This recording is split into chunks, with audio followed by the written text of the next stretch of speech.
Hey there, my Patreon friends. I hope you're having a happy day. I'm having a happy day because I am about to harvest my first batch of microgreens. So let's just go through what we have here. We have arugula. Now, I planted this arugula on 3/27/21. It started coming up about 3 days later. If you want like a miracle lettuce, grow yourself some arugula.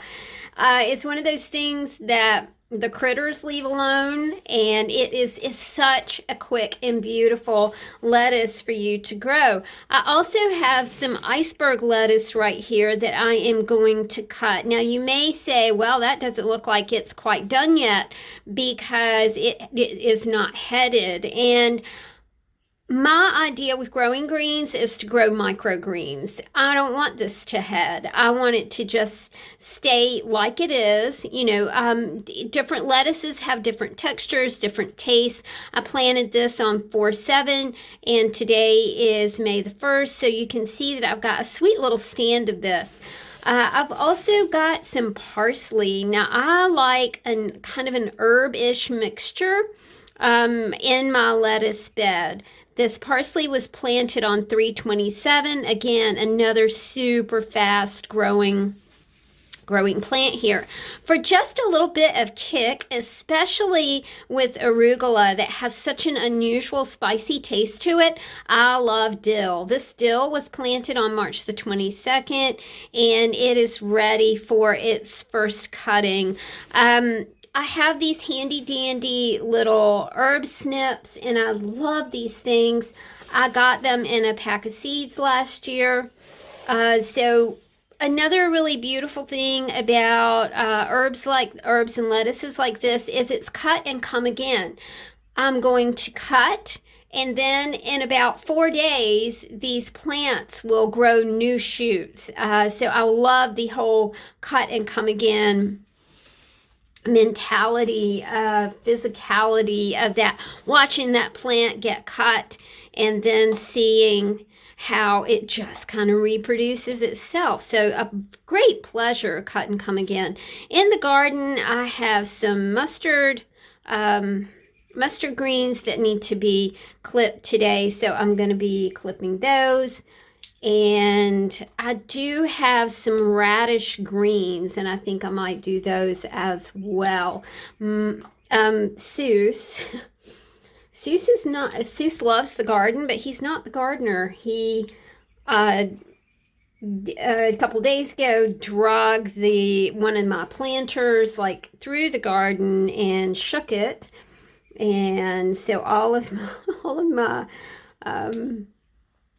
of my radishes spilled over, and it was like, well, I took the bag and put it out front, which is kind of what we're thinking this year because, again, he's just a puppy. He doesn't quite understand what he's doing. When he sees something fun to play with, then, by golly, he's just going to play with that bugger.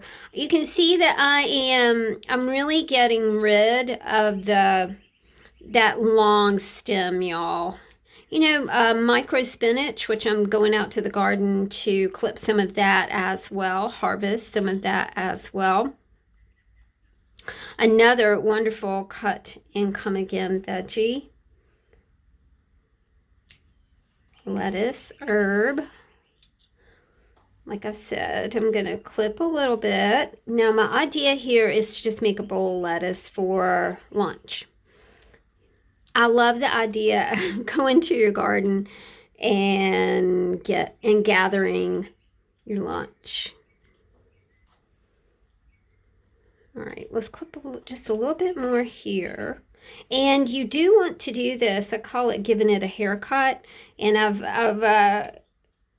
encouraged my daughter-in-law. My daughter-in-law is like, I don't know if I should cut it yet. And I said, girl, get that thing a haircut. She was like, but I'm not ready to eat it yet. And I said, it doesn't matter. It's a cut and come again.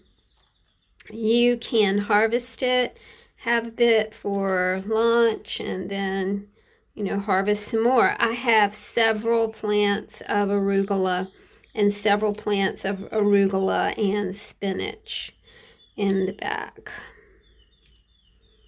You might recall last year we planted a very extensive garden, and we had a super bad groundhog problem. I think that a lot of people, as 2020 progressed, we had a lot of people who were interested in gardening and interested in, using that plot of land that you live on to grow your food. And you don't have to live on land to grow your food. I've been growing this on my back deck. And you can grow, the awesome thing about lettuces and herbs is that you can grow them on a windowsill,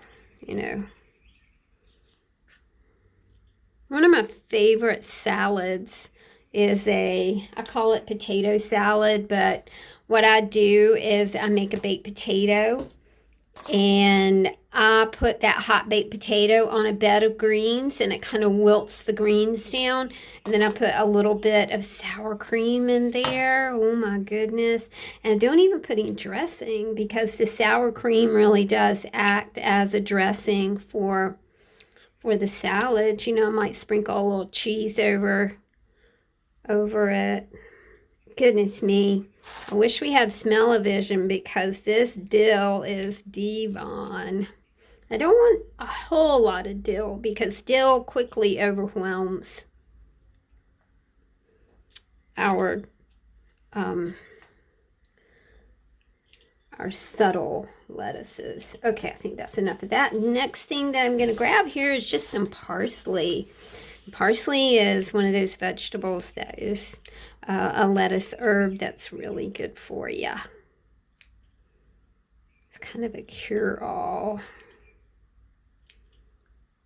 Uh-oh, I picked up a little gnat. That's okay. It happens.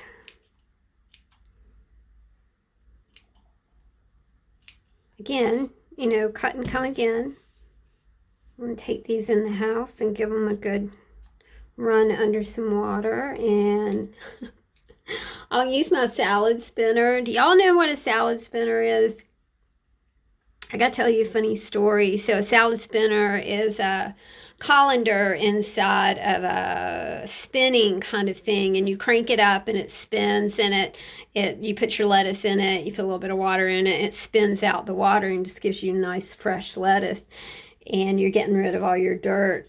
And my older son loved that salad spinner. He would play with it when he was a baby, when he was a toddler. You could crank it up for him and set it on the floor, and it wiggles. I didn't put lettuce in it, but it like wiggles, and it's crazy. And oh my gosh, he used to laugh at that. He thought that was the funniest thing ever. Okay, I've got a nice little bit of a lettuce bowl going here. I'm gonna go to the garden and like I said, I'll get some spinach, I'll get some mustard greens. Seems like I might have something else growing down there. I do have some broccoli. It's not headed, but that broccoli would make, those broccoli plants, those very young plants would make a great combination in this salad bowl as well. So I hope that you guys enjoyed this very behind the scenes look at a little bit of harvesting of our herbs and lettuces here. Thanks for watching, y'all. I appreciate you so much. Happy Beltane. Happy May Day. See you later. Bye.